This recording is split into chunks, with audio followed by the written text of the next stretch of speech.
Okay, narito tayo para sa isang malalim na pagsisid sa mga materyales na ipinadala mo at sa totoo lang, parang nagbubukas tayo ng isang misteryo. Sa gitna ng lahat ng ito ay isang tanong mula sa aklat ng pahayag. Sa unang tingin, parang simple lang eh.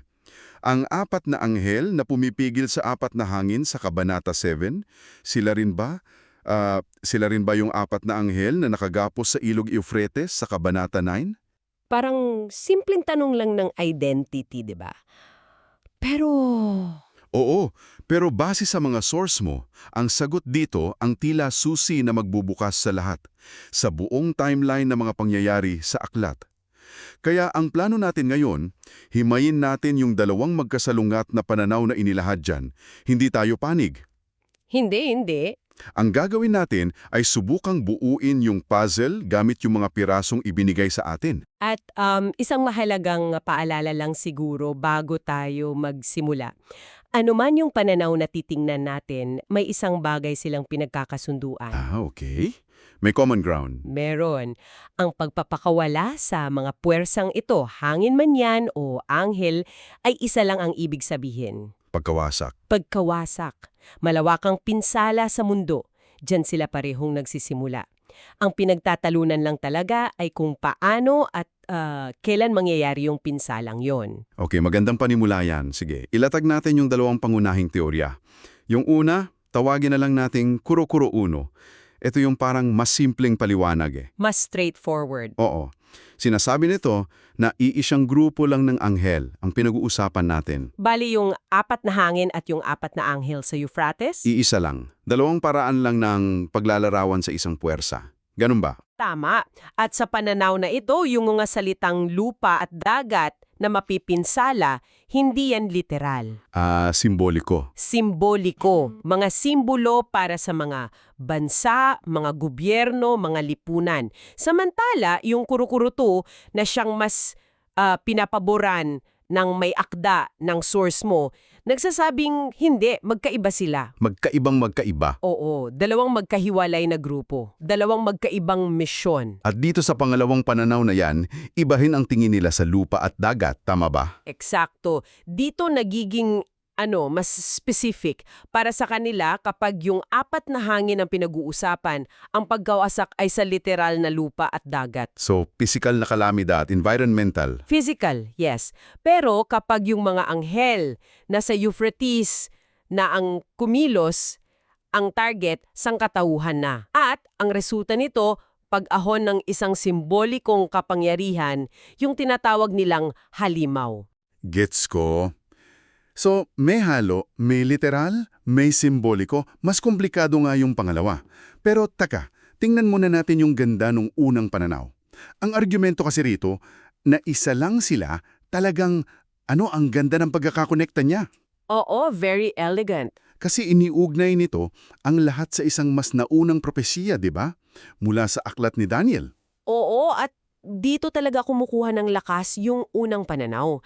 Sa Daniel Kabanata 7, may pangitin doon kung saan yung apat na hangin ng langit, umihip sila sa malaking dagat. At mula doon, Umahon yung apat na dambuhalang halimaw na kumakatawan sa apat na imperyo. okay, so ang lohika ng Kuro-Kuro una, simple lang, kung sa aklat ni Daniel, yung pag-ihip ng hangin nagresulta sa pag-ahon ng mga halimaw. At sa pahayag, yung pagpapakawala sa mga anghel sa Euphrates ay sinusundan din na pag-ahon ng isang halimaw. Baka naman isang pangyayari lang yung tinutukoy nila. Ganun na nga. Kung susundan ko yung logic, parang sinasabi, parehong sanhi, isang puwersang may bilang na 4 ang pinakawalan. Yep. Parehong resulta, isang halimaw ang lumitaw. Kung ganon, malamang isa lang to. Simple at malinis tingnan eh. At yung implikasyon niyan, kung totoo, napakalaki. Ibig sabihin, yung pahayag 7 at 9, hindi yan dalawang magkahiwalay na hakbang, Kundi ano? kundi isang detalyadong paglalarawan lang ng isang kaganapan na nakita na ni Daniel. Yung lupa at dagat dito, yun na yung magulong mundo ng politika at lipunan. Okay, ang linis ng argumentong yan. Pero alam mo, sa mga ganitong usapin kapag masyadang malinis, madalas may pero. Laging may pero. At pakiramdam ko, dyan napapasok itong ikalawang pananaw. Ano yung butas na nakikita nila sa unang teorya? Ang butas, ayon sa kanila, ay malaki at nakikita raw mismo sa pagkakasunod-sunod ng mga pangyayari sa mismong teksto ng pahayag. Sa mismong aklat. Oo, dito na kailangan nating maging metikuloso. Sinasabi ng ikalawang pananaw, kung babasahin ng mabuti, yung epekto ng apat na hangin, nangyayari na yan sa ilalim ng unang dalawang trumpeta, sa pahayag Kabanata 8. Okay, anong nangyayari doon? Doon inilalarawan yung pagkasunog ng ikatlong bahagi ng lupa at mga puno, yung pagiging dugo ng ikatlong bahagi ng dagat. Literal na environmental catastrophe, sabi mo nga. Sige. Yan ang epekto ng apat na hangin. Ngayon, nasaan sa timeline yung mga anghel sa Euphrates? Diyan nga yung punto. Yung pagpapakawala sa apat na anghel sa Euphrates, nangyayari pa lang yan sa ilalim ng ika-6 na trumpeta, sa pahayag Kabanata 9. Malayo pala. Oo. At ang misyon nila, hindi manira ng kalikasan. Ang misyon nila, pumatay ng 1/3 ng sangkatauhan, gamit ang isang malaking hukbo. Sandali. Linawin ko lang para masundan ko. Sige. Sinasabi mo na yung epekto ng apat na hangin, yung pagkakasira ng kalikasan, nangyayari na yan sa Kabanatang 8. Tama. Pero yung mga anghel sa Euphrates na sinasabi ng unang teorya na sila yung apat na hangin, nakagapos pa at papakawalan pa lang sa Kabanatang 9. Iyan mismo ang argumento. Parang yung epekto nauuna sa sinasabing sanhi. Paano nangyari yon? Habang nakatali pa yung apat na anghel sa Euphrates, yung pinsala mula sa apat na hangin, nagaganap na. Kung ganoon ang timeline na inilahad mismo sa aklat, paano magiging iisang grupo sila?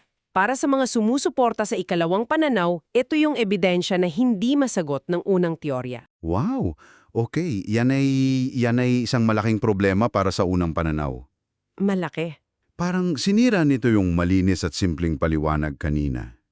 So, kung magkaiba sila, ano ngayon ang kahalagahan niyan at paano na natin uunawain ang lahat, lalo na't may isa pang napakahalagang elemento na hindi pa natin napag-uusapan, yung 144,000.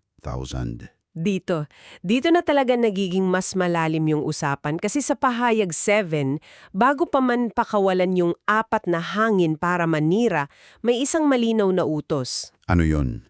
Huwag muna ninyong pinsalain ng lupa, dagat o mga puno hanggat hindi pa natin nalalagyan ng tatak sa noo ang mga lingkod ng ating Diyos. Parang ano? Parang pagbibigay ng life vests bago pa tumama yung bagyo. Ganon nga. Safety first. Kailangan munang i-secure yung mga pinili bago ilabas yung pagkawasak.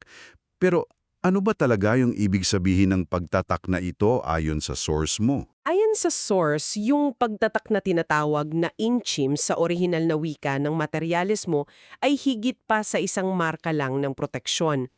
So, hindi lang siya selyo. Hindi lang. Itinutumbas niya ito sa isang simbolikong gawain na inilarawan sa pahayag 10, yung pagtanggap ng isang maliit na aklat o Jagen check. Maliit na aklat. Oo, mula sa isang makapangyarihang anghel. Yung pagkain daw sa aklat na ito matamis sa bibig pero mapait sa tiyan. Sumisimbolo sa pagtanggap ng isang misyon. Isang misyon. Anong klaseng misyon?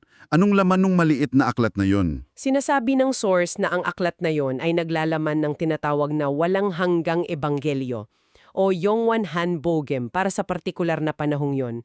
At ang pinakasentro ng mensahe ay isang kagyat na babala para sa buong mundo. Isang warning. Isang warning. Huwag tanggapin ang marka ng halimaw, ang numerong 666. Kaya pala. So yung 144,000, sila yung nagiging mga mensahero. Eksakto. Sila yung inaatasan na ipahayag yung babalang yan. At iniugnay din sila ng source mo sa isa pang misteryosong grupo, yung dalawang saksi. Tama ba? Oo, ayon sa interpretasyong ito, iisa lang sila. Yung 144,000 at yung dalawang saksi, tumutukoy yan sa iisang grupo na may misyong magpropesiya. Magbigay babala. Oo, magbigay babala sa loob na eksaktong 1,260 araw o 42 buwan. So yung pagtatak ay hindi lang passive na proteksyon. Hindi aktibo siya. Ito yung pagbibigay kapangyarihan, paghirang sa kanila para maging boses ng babala sa gitna ng papalapit na kaguluhan. Okay. Ang dami na nating piraso sa mesa ngayon. Subukan nating buuin yung larawan. Sige, sige. Gamit ang lahat ng ito, batay dun sa ikalawang pananaw na mas sinusuportahan ng source. Paano natin aayusin yung timeline? Okay, buuin natin yung pagkakasunod-sunod. Unang-una sa lahat, bago pa magsimula ang anumang pagkawasak ay yung pagtatak sa 144,000. Okay, preparation muna. Preparation sa mga mensahero. Pangalawa, kapag natatakan na sila, saka pa lang may go signal. Dito nahihipan yung unang dalawang trompeta. Ito na yung pagpapakawala sa apat na hangin. Yung pinsala sa 1/3 ng literal na kalikasan, lupa, puno, dagat. Tama, yan ang unang yugto ng kalamidad. Okay, tapos? Pagkatapos ng pinsala sa kalikasan, susunod yung pag-atake sa mga tao. Ikatlo, yung ikalimang trompeta. Ito rin yung tinatawag na unang kahabag-habag o woe. Anong nangyayari dito? Dito lalabas mula sa bangin yung isang hukbo ng mga simbolikong balang. Ang misyon nila, pahirapan, hindi patayin na sa loob ng 5 buwan. Pahirapan lang. Sinong target? Ang target ay yung mga taong walang tatak ng Diyos. Grabe yan. Nakakatakot. Pagkatapos ng 5 buwan na pagpapahirap, anong kasunod? Mas lumalala pa ba? Oo. At ito na yung ika-4 na hakbang, ang ika-6 na trompeta o yung ikalawang kahabag-habag. Dito na. Dito na sa wakas, papakawalan yung 4 na anghel na nakagapos sa ilog Euphrates. Sila, kasama yung kanilang dambuhalang hukbo na 200 million, ang may misyong pumatay. Ito na yung 1/3 ng sangkatauhan. Ito na yon. At mahalaga yung timing dito. Ayon sa source, pagtatapos misma ng malawakang kamatayang ito, saka pa lang aahon mula sa dagat at lupa yung halimaw na inilalarawan sa pahayag 13. So yung pagpapakawala sa mga anghel sa Euphrates, parang naghahanda ng daan para sa paghahari ng halimaw? Parang opening act, kumbaga. Okay. At ang panghuli sa timeline? Ang panghuli ay yung ika-7 trumpeta, yung ikatlong kahabag-habag. Sa pagtunog niyan, magaganap na yung unang paggabuhay na muli at kasunod nito yung pagbuhos ng 7 huling salot. At doon na yung finale. Yan na yung kompletong pagkakasunod-sunod ayon sa interpretasyong ito. Grabe yung detalye. At yung halimaw na yan, yung lumalabas pagkatapos ng ika-6 na trompeta, may connection din yan pabalik kay Daniel, di ba? Pero parang mas kakaiba. Oo, at dito mo makikita kung gaano ka-interconnected ang mga propesiyang ito sa pananaw ng source. Yung 4 na halimaw ni Daniel, di ba? Babylonia, Leon, Persia, Oso, Gresya, Leopardo, at Roma, isang nakakatakot na halimaw. Wow! Hindi na sila hiwa-hiwalay sa pahayag. Sa halip, yung halimaw sa pahayag 13 ay isang tinagsanib na halimaw. Composite. Composite, may katawan ng leopardo, mga paa ng oso, at bibig ng leon. Parang isang Frankenstein's monster na mga imperyo. Grabe, pinagsama-sama yung lahat ng katangian ng mga naunang kapangyarihan sa kasaysayan. Eksakto! Napakalakas na imahe niyan. Hindi ito isang bagong uri ng kasamaan, kundi yung culmination, yung pinagsama-samang lakas ng lahat ng nauna. Wow! Ang tawag pa nga ng source mo rito ay isang Super Babylonian Roman Papal Power. Pinapakita kung paano niya pinagsasamahin yung mga elemento ng kasaysayan sa iisang entidad na babangon. At ang pagbangon nito, direktang nakakabit sa pagpapakawala sa 4 na anghel sa Euphrates. Ganon na nga. Okay, pagkatapos nating himay ng lahat ng yan, balik tayo sa ugat. Sige. Ano ngayon ang ibig sabihin ng lahat ng ito? Matapos ang lahat ng debate, ng timeline, ano yung pinaka-takeaway na gustong iparating ng source mo? Dito tayo babalik sa isang nakakagulat na practical na konklusyon. Oh. Kasi ang sabi ng may akda, sa huli, yung tanong kung iisa lang ba o magkaiba yung dalawang grupo ng anghel, halos nagiging akademiko na lang. Teka, paano nangyari yon? Pagkatapos ng lahat ng komplikadong timeline na yan? Dahil sila man daw ay iisang grupo o hindi nito binabago ang pagkakasunod-sunod ng mga pangunahing resulta. Okay. Paano? Kasi anumang ang piliin mong mekanismo, yung mga huling kaganapan, pareho pa rin. Magkakaroon ng pagkawasak sa 1/3 ng mundo, Okay. mamamatay ang 1/3 ng sangkatauhan, Check. At isang kapangyarihang tulad ng halimaw ang auhan. Ang pinagdidebatehan ng natin ay yung mga detalye kung paano tayo makakarating doon. Kung yung apat na hangin ba ang unang yugto?